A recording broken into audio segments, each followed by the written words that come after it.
حضرت سلیمان کا لشکر آ رہا تھا اور یہ چیونٹی وادی نمل میں اپنی ہمجولیوں کے ساتھ وہاں تلاش رزق میں گھوم پھر رہی تھی. تو جو ہی لشکر آتے ہوئے دیکھا تو اس نے اپنی ہمجولیوں کو کہا، جس کی حکایت قرآن نے کی ہے، کہا جلدی جلدی اپنی بلوں میں داخل ہو جاؤ، اللہ کے نبی کا لشکر بے خبری میں تمہیں کچل نہ ڈالے.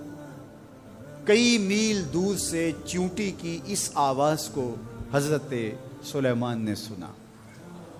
قرآن بتاتا ہے فَتَبَسَّمَ ضَاحِكًا مِّن قَوْلِهَا، اور اس چیونٹی کی اس بات کو سن کر پیغمبر کے چہرے پہ ہنسی آ گئی، مسکراہٹ آ گئی کہ یہ کیا بول رہی ہے.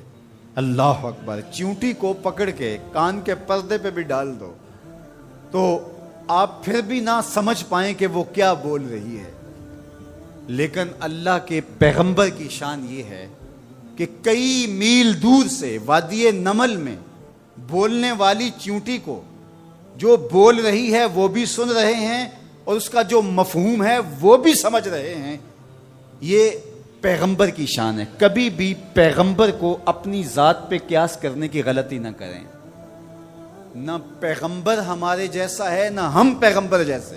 ایک شخص نے روزہ رکھ لیا تو گرمی تھی، چلچلاتی دھوپ تھی، تو وہ بے ہوش ہو گیا. تو لوگ اس کے اوپر کپڑا تان کر کے کھڑے تھے سائے کیے ہوئے. تو حضور گزرے تو فرمایا کہ یہ کیا ہے؟ تو کہا کہ اس نے روزہ رکھا تھا تو اس کی وجہ سے یہ نڈھال ہو گیا. فرمایا کہ اس کو کس نے کہا تھا روزہ رکھا؟ وصال کا روزہ رکھا. وصال کا روزہ ایک روزے کے بعد پھر اسی پہ تسلسل کے ساتھ دوسرا روزہ. تو کہا حضور آپ جو رکھتے ہیں. تو اس نے بھی پھر دیکھ کے رکھ لیا. تو آقا کریم علیہ الصلوۃ والسلام فرمایا ایکم مثلی، تم میں سے میری مثل کون ہے؟ ایکم مثلی، تم میں سے میری مثل کون ہے؟ اور ایک دوسرے مقام پہ آقا کریم نے فرمایا لستو کہیاتکم، میں تمہاری طرح نہیں ہوں. کبھی کہا ایکم مثلی، تم میری طرح نہیں ہو، کبھی کہا میں تمہاری طرح نہیں ہوں. تو یہ غلطی کبھی نہیں کرنی چاہیے کہ اپنے آپ کو نبی پر قیاس کریں یا نبی علیہ السلام کو اپنی ذات پہ قیاس کریں. اللہ نے ان کو جو صلاحیتیں، جو شانیں، جو عظمتیں اور جو امتیازات عطا کیے ہیں وہ انہی کا خاصہ ہے. اللہ نے انہی کو ایک الگ شان اور الگ نرالی عظمت عطا فرمائی ہے جو انہی کا مقصود ہے. اب چیونٹی کتنے میل دور سے اپنی ہمجولیوں سے بات کر رہی ہے. کوئی حدیث ہو تو ضعیف کہہ کر کے کوئی کہے کہ نہیں میں نہیں سے مانتا، آیت قرآنی ہے. فَتَبَسَّمَ ضَاحِكًا مِّن قَوْلِهَا، چیونٹی کی اس بات کو سن کر اللہ کا پیغمبر مسکرانے لگا کہ یہ کیا کہہ رہی ہے. اللہ اکبر. یار حضرت سلیمان علیہ السلام چیونٹی کی بات سنیں بھی اور جو وہ کہے اس کو سمجھیں بھی اور اس بات پہ مسکرائیں بھی اور چیونٹی بھی کئی میلوں پہ ہو.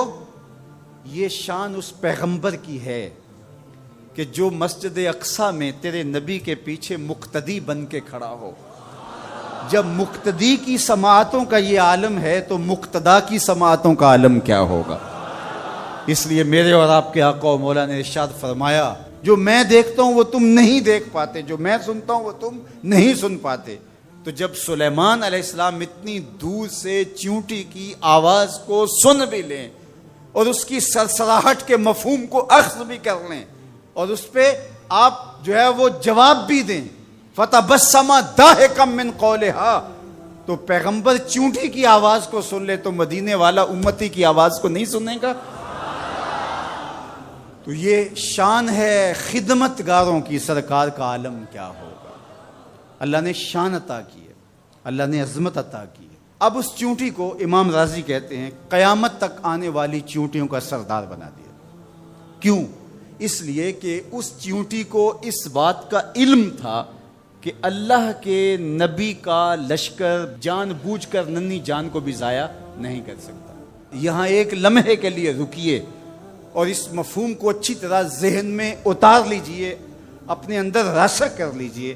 نبی کی تربیت پانے والا لشکر جان بوجھ کر کے ننھی جان کو بھی ضائع نہیں کر سکتا. اور جو اپنے بدن سے بم باندھ لے اور انسانوں کے انبوہ میں گھس جائے اور پھر بم پھٹے اور چھوٹے چھوٹے بچوں کے جسم کے ٹکڑے اور گوشت کے لوتھڑے بھی دیواروں سے چپک جائیں اور فرش خون سے بھر جائے اور وہ سینے پہ ہاتھ رکھ کے ذمہ داری قبول کرے، وہ نبی کا لشکر تو نہیں ہو سکتا، کسی شیطان کا لشکر ہو سکتا ہے۔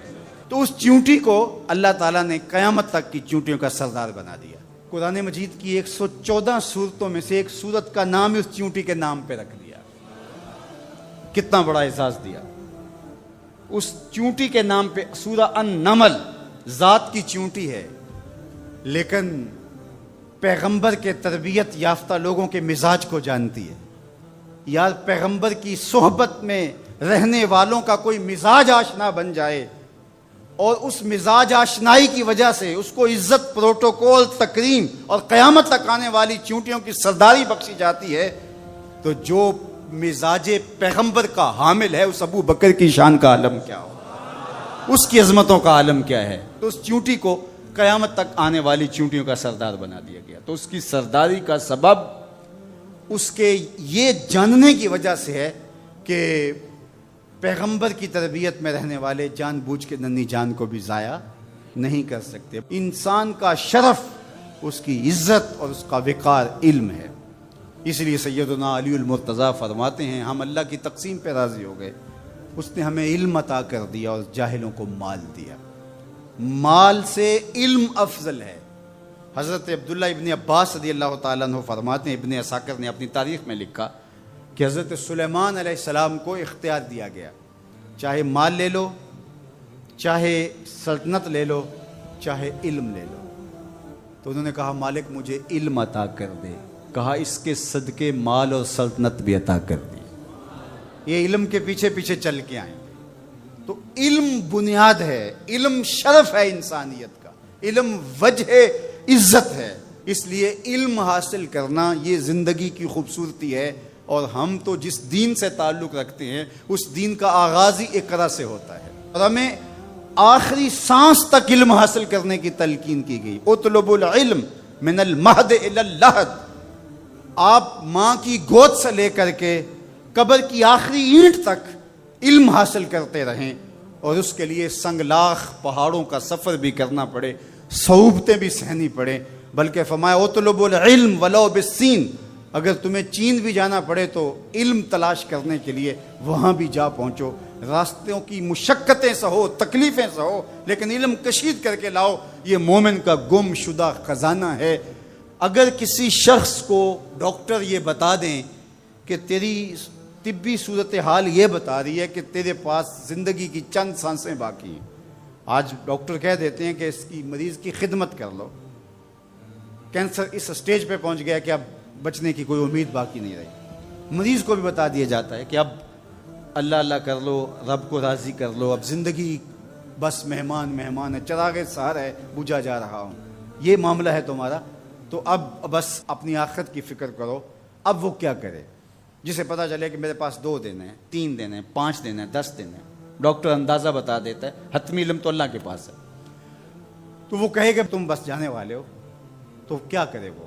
نمازیں پڑھنے لگ جائے، نوافل پڑھے، روزے رکھے، صدقہ و خیرات کرے، یہ سب کرنا چاہیے اس کو، لیکن علماء نے کہا کہ وہ علم حاصل کرنے لگ جائے تاکہ اس کی موت حالت طالب علمی میں آئے۔ اور سنن دارمی میں روایت موجود ہے، حضور علیہ الصلوۃ والسلام کا فرمان کہ جو شخص علم حاصل کرنے میں مصروف ہوا اس لیے کہ اسلام کو زندہ کرے، فوت ہو گیا، وہ علم حاصل کرتے کرتے طالب علمی کے دوران انتقال کر گیا، قیامت کے دن اس کے اور نبیوں کے درمیان صرف 1 درجے کا فرق ہوگا۔ علم کی وجہ سے اس کو یہ شان اور یہ عظمت نصیب ہوئی۔ تمام علماء اس پہ متفق ہیں کہ علم عمل سے بہتر ہے، اس لیے کہ عمل صفت العبد ہے اور علم صفت اللہ ہے، صفت باری تعالیٰ ہے، صفت معبود ہے۔ معبود کی صفت عبد کی صفت سے افضل ہوتی ہے، تو علم جو ہے وہ افضل ہے عمل سے، عبادات سے۔ بلکہ ارشاد فرمایا جب حضور علیہ السلام سے 2 اشخاص کا ذکر ہوا، ایک عابد ہے، تہجد گزار ہے، شب زندہ دار ہے، صائم النہار ہے، قائم اللیل ہے، بہت عبادتیں کرتا ہے، اور دوسرا بس فرض پڑھتا ہے اور کتاب کھول کے بیٹھ جاتا ہے، نشر علم کے لیے لگ جاتا ہے، جو بھی ذرائع ہیں اس دور کے، تو اس کے مطابق وہ علم بانٹنے لگ جاتا ہے۔ تو دونوں کے بارے میں پوچھا گیا تو آقا کریم نے کیا جواب دیا؟ فضل العالم علی العابد کا فضلی علی ادناکم، عالم کی فضیلت عابد پر اس طرح ہے جس طرح تم میں سے ایک عام آدمی پر میری فضیلت ہے۔ عالم کا موازنہ جاہل سے یہاں نہیں ہو رہا کہ جو مطلق جاہل ہے اور ایسا جاہل کہ جو عمل سے بھی خالی ہے۔ عالم کا مقابلہ یہاں بدکار سے نہیں ہو رہا، عالم کا مقابلہ یہاں کافر سے نہیں ہو رہا، تہجد گزار سے، شب زندہ دار سے اس کا موازنہ ہو رہا ہے۔ اور یہ رات کو سویا رہتا ہے لیکن دن کو نشر علم کرتا ہے، اور دوسرا راتوں کو بھی جاگتا ہے، دن کو بھی روزے رکھتا ہے، عبادات، ذکر، اذکار، تسبیح و تحلیل، زندگی کا معمول خوبصورت، صحیح معنی میں عابد ہے، زاہد ہے، تہجد گزار ہے۔ اتنا فرق ہے۔ ایک روایت میں یہ ہے جس طرح 14ویں رات کے چمکتے ہوئے چاند کی فضیلت ستاروں پہ ہوتی ہے، اور جتنا یہ فرق ہے اس طرح عابدوں پر عالم کی فضیلت ہے۔ تو یار اگر وہ عالم ساتھ عابد بھی ہو، وہ عالم ساتھ تہجد گزار بھی ہو، شب زندہ دار بھی ہو، تو پھر اس کے درجے کتنے بلند ہوں گے۔ اس لیے فرمایا کہ صبح اس حال میں کر کہ تو عالم ہو یا طالب علم ہو یا علماء کی باتیں سننے والا ہو یا علماء سے محبت کرنے والا ہو۔ اور فرمایا ولا تکن خامسہ، پانچواں نہ بننا، پانچواں بنا تو ہلاک ہو جائے گا۔ اب میں اور آپ دیکھیں کہ ہم ان میں سے کس زمرے میں آتے ہیں۔ تو کہا یا خود عالم بن جا، یا علم سیکھنے والا بن جا، یا علماء کی بات سننے والا بن جا، یا ان کے ساتھ محبت کرنے والا بن جا۔ ولا تکن خامسہ، پانچواں نہ بننا۔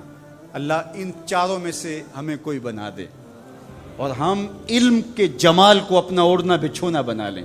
علم ہمارا حسن بن جائے، علم ہماری خوبصورتی بن جائے، اور علم ہماری زندگی کا وہ نور بن جائے کہ جس کی روشنی میں ہم تاریک راہوں میں بھی اجالے کریں، اور جدھر سے گزرتے جائیں نور پھیلتا چلا جائے۔ علم کا لازمی نتیجہ یہ ہے کہ بندہ اللہ سے ڈرنے لگ جائے، خشیت الہی کا جذبہ پیدا ہو جائے۔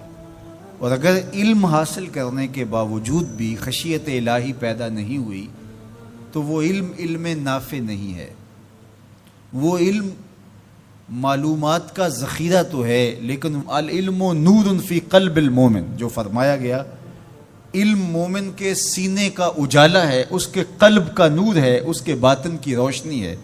تو یہ وہ علم نہیں ہے جو اس کے من کا چراغاں ہو، جو اس کے اندر کی روشنی کا سبب ہو۔ تو وہ علم ہی نہیں ہے جو اللہ سے جوڑتا نہیں ہے، جو اللہ کی خشیت، اللہ کا خوف، اللہ کے احکامات پر عمل پیرا ہونے کا جذبہ نہیں دیتا ہے۔ تو کہا انما یخشی اللہ من عبادہ العلماء۔ حضرت امام غزالی علیہ رحمہ نے بڑی خوبصورت بات کی۔ آپ نے 4 مراتب بیان فرمائے۔ الناس کلہم موتا الا العلماء، تمام لوگ مردہ ہیں لیکن علماء زندہ ہیں۔ زندگی علم کے دم سے ہے، علم ہے تو زندگی ہے، علم نہیں ہے تو زمین پہ چلتا پھرتا، کھاتا پیتا، بیٹھتا اٹھتا، باتیں کرتا ہوا مردہ ہے۔ علم ہی حیات ہے، علم ہی زندگی ہے، علم ہی انسانیت کا جوہر ہے۔ جس طرح آسمان پہ آپ کو ستارے چمکتے ہوئے نظر آتے ہیں، زمین کے ستارے اہل علم ہیں، ان کے دم سے ظلمتیں چھٹتی ہیں، نور پھیلتا ہے، اور بزم عالم کہکشاؤں کی طرح سجی ہوئی دکھائی دیتی ہے۔ علم کے چراغ بجھ جائیں تو دنیا کے اوپر اندھیرا چھا جائے۔ تو زندگی کا سارا جمال علم کی وجہ سے ہے۔ زندگی علم ہے، جمال علم ہے، دنیا کا نور علم ہے۔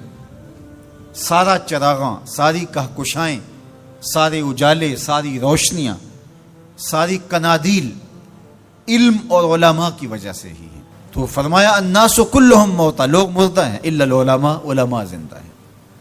اب علماء تو خوش ہو گئے کہ ہم زندہ ہیں، طلباء بھی خوش ہو گئے کہ ہم زندگی اور نور حاصل کر رہے ہیں، لیکن امام غزالی نے دوسری بات کی، والعلماء کلہم نیام الا العاملین، علماء سوئے ہوئے ہیں، جاگتے وہ ہیں جو اپنے علم پہ عمل بھی کرتے۔ جو نیند ہے، النوم اخت الموت، یہ موت کی بہن ہے. علماء ہیں تو زندہ، لیکن اگر عمل نہیں ہے تو وہ آغوش نیند میں ہیں. زندگی سے فائدہ ہی حاصل نہیں کر رہے. زندگی سے فائدہ تو زندگی کی لذات سے متمتع ہونا ہے، آنکھوں سے نظارے دیکھنے ہیں، کانوں سے نغمے سننے ہیں، زبان سے ذائقے چکھنے ہیں، دوستوں سے باہم ملاقاتیں کرنی ہیں.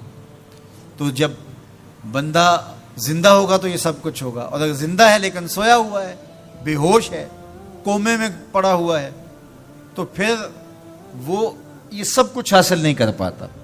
تو یہ اخت الموت ہے. تو کہا عالم زندہ ہیں، لوگ مردہ ہیں، لیکن فرمایا علماء بھی سوئے ہوئے ہیں، جاگتے وہ ہیں جو اپنے علم پہ عمل بھی کرتے ہیں. تو علم وہ نافع ہے جو عمل کے نور سے منور ہو. امام غزالی نے تیسری بات ارشاد فرمائی، والعاملون کلهم فی خسران الا المخلصین. سارے عمل کرنے والے بھی خسارے میں ہیں، گھاٹے میں ہیں، لیکن خسارے سے بچے وہ ہیں جو عمل محض اللہ کی رضا کے لیے کرتے ہیں. مخلص ہی محفوظ ہیں، ورنہ علم بھی پڑھا، اس پر عمل بھی کیا، لیکن عمل لوگوں کے دکھلاوے کے لیے تھا، عمل کسی کو خوش کرنے کے لیے تھا، استاد کے ڈر کی وجہ سے تھا، ماں باپ کو خوش کرنے کے لیے تھا، اللہ کی رضا مقصود نہیں تھی. تو پھر علم بھی پڑھا، عمل بھی کیا، لیکن امام غزالی فرماتے ہیں خسارہ ہے، نقصان ہے. والمخلصون کلهم علی خطر الا الخائفین. اور سارے مخلص بھی خطرے میں ہیں. جو مخلص ہیں، محض اللہ کی رضا کے لیے عمل کر رہے ہیں، وہ بھی خطرے میں ہیں، مارز خطر میں ہیں. کسی وقت بھی پائے استقلال میں لغزش آ سکتی ہے، ساری محنت برباد ہو سکتی ہے. کیتی کتری پئی کھو محمد تے سکہ بنیا زردہ. ہمارا تو حال یہ ہے کہ ہم بد عمل ہوں، زندگی خواہشات اور آرزوؤں کے ہجوم میں بسر کر رہے ہوں، اور جنت کے ہم ٹھیکیدار بنے ہوئے ہوتے ہیں. ہم کہتے ہیں کہ بس ہم تو سیدھے جنت میں جائیں گے. حجبت الجنت بالمکارہ وحجبت النار بالشہوات. جنت مشکلوں کے پردوں میں لپٹی ہوئی ہے، اور جہنم شہوتوں کے پردوں میں لپٹی ہوئی ہے. جنت اتنی بھی آسان نہیں ہے. تو کہا کہ والمخلصون کلهم علی خطر. ہر مخلص بھی خطرے میں ہے، لیکن الا الخائفین، جن کے سینے میں خشیت الہی ہے، خوف خدا ہے، وہ خطرے سے بچ گئے. اللہ ہمیں اپنے خوف کی دولت سے مالا مال کرے. تو حضرت معاذ بن جبل رضی اللہ تعالی عنہ کہتے ہیں کہ صبح کے خوبصورت لمحے اور حضور کی قربت اور سفر کی گھڑیاں، اور چل بھی رہا تھا میں آقا کریم علیہ السلام کے ساتھ ساتھ. تو موقع غنیمت جانا تو میں نے کہا کہ اے اللہ کے پیارے رسول صلی اللہ علیہ وآلہ وسلم، مجھے آپ کی قربت میسر آئی ہے، تو اس موقع سے میں فائدہ حاصل کرتے ہوئے آپ سے سوال پوچھنا چاہتا ہوں، اور وہ یہ کہ مجھے کسی ایسے عمل کے بارے بتا دیجئے جو عمل مجھے جنت میں داخل کر دے اور جہنم سے دور کر دے. تو حضور علیہ السلام نے اس سوال پر ان کی تحسین فرمائی. فرمایا تو نے بہت بڑا سوال کیا ہے، اس کا جو جواب ہے کہ جنت نصیب ہو اور مجھے جہنم سے نجات ملے، تو یہ اتنا آسان کام نہیں ہے، یہ بڑا مشکل کام ہے. لیکن جس پر اللہ آسان کر دے اس کے لیے مشکل نہیں ہے. یعنی جنت آسانی سے نہیں ملتی، جہنم سے بچنا بھی اتنا آسان نہیں ہے، بہت سارے گناہوں سے بچنا پڑتا ہے. لیکن اللہ جس کے لیے آسان کر دے اس کو نیکی کی توفیق دے دیتا ہے اور برائی سے اس کو بچا لیتا ہے. اگر تو چاہے کہ جنت میں جائے اور جہنم سے نجات ملے تو تمہیں اللہ پر ایمان بھی لانا پڑے گا، اور ایسا ایمان جس میں شرک کی آمیزش تک نہ ہو، اسی کی عبادت تیری زندگی کا مقصود ہو. اور نماز بھی ادا کرنا ہوگی، زکوٰۃ بھی دینا ہوگی، روزے بھی رکھنے پڑیں گے، اور تجھے حج بھی کرنا پڑے گا. جنت میں داخلے کے لیے یہ شرائط ہیں کہ تم یہ کام کرو گے. پھر ارشاد فرمایا میں تمہیں بھلائی کے دروازے ہی نہ بتا دوں. ارشاد فرمایا الصوم جنہ، روزہ ڈھال ہے. ڈھال آپ سمجھتے ہیں، اگر آپ لوگوں نے ڈھال نہیں دیکھی ہوئی، تو آج کے زمانے کے اندر تو سب لوگوں نے جو ہے وہ ڈھال دیکھ لی ہے، چونکہ اس وقت ترکی نے اس طرح سے اپنے کلچر کو اور اپنی تہذیب کو جدید ذرائع ابلاغ کے ذریعے لوگوں تک پہنچایا ہے کہ اب 800-700 سالہ پرانی چیزیں بھی ہمارے سامنے آ گئی ہیں، ورنہ ہم یہ باتیں کیا کرتے تھے تو لوگ ان باتوں کو سمجھا نہیں کرتے تھے، چونکہ اس کا کوئی نمونہ اور شکل موجود نہیں تھی۔ جب دشمن تیر پھینکے تو تیر سے بچنے کے لیے وہ لوہے کا پترا جو آگے کر دیا جاتا ہے، جو تیر کو اپنے اوپر روک لیتا ہے، اس کو عربی میں جنہ اور اردو میں ڈھال کہا جاتا ہے۔ تو آقا کریم نے فرمایا روزہ ڈھال ہے، تو گویا جہنم کی آگ سے بچانے کے لیے جو ہے وہ روزہ کام دے گا۔ وَالصَّدْقَةُ تُطْفِئُ الْخَطِیَّةَ، یہ گناہوں کو مٹا ڈالتا ہے، جس طرح کہ آگ کو پانی بجھا ڈالتا ہے، تو اس طرح جب صدقہ دیا جاتا ہے تو جو گناہ ہوتے ہیں وہ ایسے مٹتے ہیں کہ لگتا ہے یہاں گناہ تھے ہی نہیں۔ آگے ارشاد فرمایا رات کے پیٹ میں نماز ادا کرنا، یعنی تہجد کی نماز ادا کرنا۔ پھر حضور علیہ الصلوۃ والسلام نے یہ آیت پڑھی تتجافی جنوبہم عن المضاجع، ان کی کروٹیں بستروں سے الگ رہتی ہیں، خوف اور طمع میں وہ اللہ کو پکارتے ہیں اور وہ رات کو جاگتے ہیں، ان کی کروٹیں بستروں سے الگ رہتی ہیں، حتی بلغ یعملون، یہ آیت پڑھتے ہوئے آخر تک حضور نے تلاوت فرمائی۔ تو فرمایا جس طرح صدقہ آگ کو بجھا دیتا ہے، اس طرح پچھلے پہر کی نماز، تہجد کے سجدے بھی اللہ جل شانہ کے غصے کو ختم کر دیتے ہیں اور جہنم کی آگ کو مٹا ڈالتے ہیں۔ پھر حضور نے ارشاد فرمایا کہ میں تمام امور کی جڑ نہ بتا دوں کیا ہے، جتنے بھی معاملے ہیں اس کی جڑ ہی نہ بتا دوں۔ میں نے جھولی پھیلا کے کہا حضور کیوں نہیں، خیرات ڈالیے۔ تو حضور نے ارشاد فرمایا راس الامر الاسلام، سارے امور کی جڑ اور بنیاد سر اسلام ہے۔ اگر اسلام ہے تو عمل قابل قبول ہے، اور اگر اسلام ہی نہیں ہے تو پھر جتنے مرضی نیک عمل کرتے رہیں، جتنا مرضی پانی ڈالیں، جتنی مرضی کھاد ڈالیں، تو اگر جڑ ہی نیچے سے کٹی ہوئی ہے تو درخت ہو پائے گا؟ کبھی بھی نہیں ہو پائے گا۔ تو کہا جڑ اسلام ہے، اس لیے عقیدے کی صحت عمل کی قبولیت کی ضمانت ہے۔ تو تمام امور کی جڑ اور بنیاد اور سرا اسلام ہے، اور اس کا ستون نماز ہے۔ اور صحابہ نماز کے جس طرح پابند رخوگر تھے، تو وہ تاریخ کی روایات آپ دیکھ سکتے ہیں، آپ کو ایک صحابی بھی بے نماز نہیں ملے گا۔ وَذِرْوَةُ صَنَامِهِ الْجِهَاد، اور کوہان کی بلندی، چوٹی اسلام کی، وہ جہاد ہے۔ جہاد سے اسلام کو سربلند کیا جا سکتا ہے۔ اسلام کا چھٹا رکن ہے جہاد، اور ہمیں جہاد کی ترغیب بھی دی گئی، اور قیامت تک یہ جہاد جاری بھی رہے گا اور کبھی بھی ختم ہونے کا نہیں ہے۔ ہاں اس کے اصول و ضوابط ہمیں دیے گئے، جہاد کے نام سے فساد فی الارض نہ کیا جائے، لیکن جہاد کا انکار اسلام کا انکار ہے۔ یہ اسلام کی چوٹی ہے، ذروۃ و سنام کہا گیا، یہ کوہان کی بلندی ہے۔ تو حضور علیہ السلام نے آخر میں فرمایا کہ میں تمہیں سارے معاملات کی جڑ ہی نہ بتا دوں، خلاصہ ہی نہ بیان کر دوں؟ قلت بلا یا نبی اللہ، میں نے کہا اے اللہ کے نبی کیوں نہیں؟ فاخذ بلسانہ، حضور نے اپنی مبارک زبان کو پکڑا، فقال، اور فرمایا کف علیک ھذا، کہا اس کو روک لے، اس کو کنٹرول کر لے۔ تو کہتے ہیں میں نے کہا اے اللہ کے پیارے محبوب صلی اللہ علیہ وسلم، جو ہم باتیں کرتے ہیں اس سے بھی مواخذہ ہوگا؟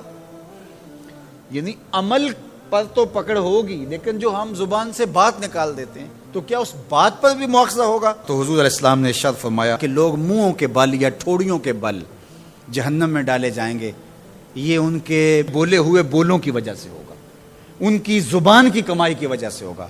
تو اپنی زبان کی حفاظت کرو تو جنت کا داخلہ مل جائے گا۔ تو گویا زبان کی حفاظت سے لے کر کے اللہ کے حضور سجدے تک اور اللہ کی عبادت تک، یہ ہے وہ نصاب جو جنت میں جانے کا ہے۔ اللہ ہم سب کو 5 گانا باجماعت نماز کی توفیق دے، اللہ ہمیں توفیق حج کی نصیب کرے، اللہ ہمیں رمضان المبارک کے روزے رکھنے کی توفیقات سے مالا مال کرے، اللہ اپنی راہ میں جد و جہد اور جہاد کی توفیق سے مالا مال کرے، اور اللہ ہمیں ہماری زبان کی حفاظت کی توفیق دے۔ تاکہ ہم خیر کی راہوں کے مسافر رہیں. صحیح بخاری کی کمایا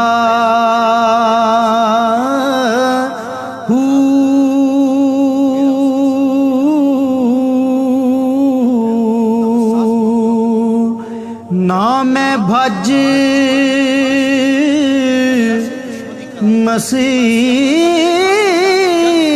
مسیتی وڑیا نا تسبا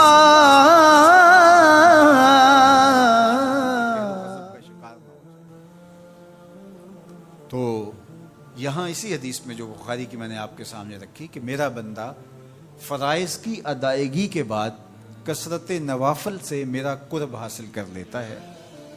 پھر آنکھیں اس کی ہوتی ہیں، قوتیں میں ڈال دیتا ہوں. ہاتھ اس کے ہوتے ہیں لیکن پکڑنے کی توانائی خاص اس میں ڈال دی جاتی ہے. فَكُنْتُ سَمْعَهُ الَّذِي يَسْمَعُ بِهِ، کان اس کے ہوتے ہیں لیکن وہ میری اس دی ہوئی خاص قوت سے سنتا ہے.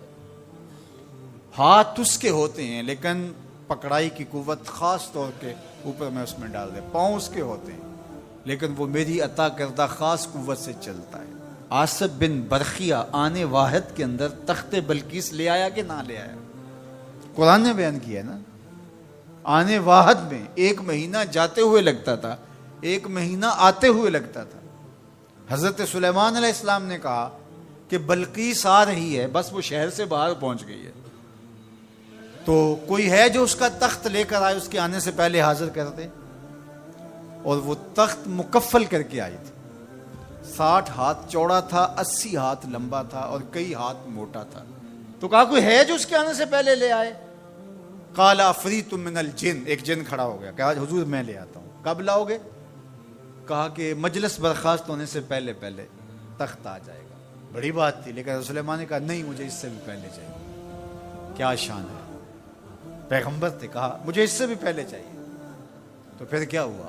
قرآن پڑھیے. قال الذی عندہ علم من الکتاب، جس کے پاس کتاب اللہ کے علم کا کچھ حصہ تھا.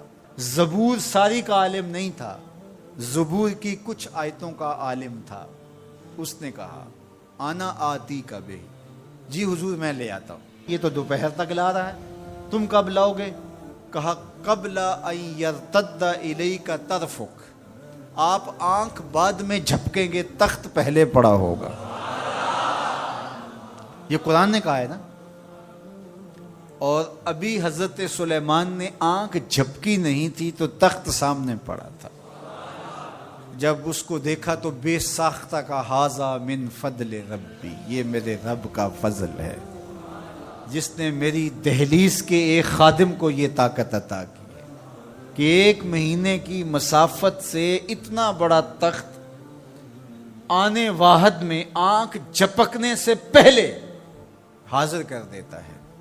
آنا آتی کا بے ہی، لفظ سنیے، آنا میں، آتی کا آتا ہوں، بے ہی اس کو ساتھ لے کے، یعنی میں ابھی گیا اور ابھی آیا اور تخت بھی لے آیا اور وہ وہاں سے غائب بھی دکھائی نہیں دیا اور تخت بھی وہاں موجود تھا. اور حضرت سلیمان نے کہا کہ یہ میرے رب کا فضل ہے. اور اس کہانی کو میرے رب نے قرآن میں بیان فرمایا. جو کرامات پچھلے انبیاء علیہم السلام کی امتوں کے اولیاء کو حاصل تھیں، وہ اس امت کے اولیاء کو بھی حاصل ہو سکتی. جس طرح حضور نبیوں سے افضل ہیں، حضور کی امت باقی امتوں سے، اور حضور کی امت کے اولیاء باقی امتوں کے اولیاء سے افضل ہیں. تو جب ان کی یہ کرامت ہو سکتی ہے کہ آنے واحد میں تخت بلقیس لا سکتے ہیں، تو اگر اس امت کے کسی ولی کی ایسی کرامت بیان کی جائے تو اس میں طبیعت میں بے چینی کیوں پیدا ہو؟ یہ تو حضرت سلیمان کی امت کے ولی کو بھی اللہ کمال دیا ہے، تو محمد عربی کے غلام کو کیوں نہیں دے سکتا؟ تو جو حضرت شاہ نقشبند بخاری علیہ رحمہ کا ذکر کیا جاتا ہے کہ جب آپ کی خادمہ کو اور آپ سے عقیدت کا دھم بھرنے والی خاتون کو کابل میں محل کی چھت سے دھکا دے دیا گیا اور جب وہ نیچے پہنچی تو حضرت شاہ نقشبند بخاری علیہ رحمہ نے اس کو جو ہے وہ آسانی کے ساتھ زمین پہ رکھ دیا. تو حیرت سے آنکھیں پھٹی رہ جاتی ہیں اور پوچھتی ہیں کہ آپ کب آئے، آپ تو بخارے میں تھے؟ تو برجستہ بولتے ہیں تو از چبارہ آمدی من از بخارا آمدن، تو چبارے سے چل پڑی تھی، میں بخارے سے چل پڑا تھا۔ تو یہ حضور کے غلاموں کی شان ہے، اور یہ کوئی جو ہے وہ بعید نہیں ہے۔ باقی رہی بات یہ عقل نہیں مانتی، تو معجزہ اور کرامت ہوتے ہی وہی ہیں جو عقل انسانی کو عاجز کر دیں۔ جو عقل میں آ جائے وہ تو فن ہوگا۔ ما یعجز بہ العقل، عقل کی جہاں پہنچ نہ ہو، جو ظاہری اسباب سے ماورا ہو، جو چیزیں ما فوق الفطرت ہوں، تو انہیں ہی تو کرامت، قدرت یا معجزہ کہا جاتا ہے۔ اور اگر وہ عقل اور فہم اور ادراک میں آ جائیں تو پھر جو ہے وہ کیا ہو۔ تو اس کی نظیر ہمارے پاس قرآن میں موجود ہے۔ اب اللہ کا ولی کون ہوگا؟ حضور علیہ السلام سے پوچھا گیا، ابن مردوی اور باقی لوگوں نے روایت کیا کہ حضور ولی کون ہے؟ تو حضور علیہ السلام نے ارشاد فرمایا، اذا رؤوا ذکر اللہ، جس کو دیکھو خدا یاد آ جائے، جس کو دیکھنے سے رب یاد آ جائے، جس شخص کی صحبت میں بیٹھ کے رغبت دنیا کم ہو اور رغبت آخرت بڑھ جائے، اس کی صحبت غنیمت سمجھ۔ اچھا، قرآن نے جو ولی کی علامت بیان فرمائی وہ یہ ہے، الذین آمنوا وکانوا یتقون، یعنی ولی کی جو علامتیں ہیں وہ ایمان اور تقوی کہ اے تن رب دا سچا حجرا،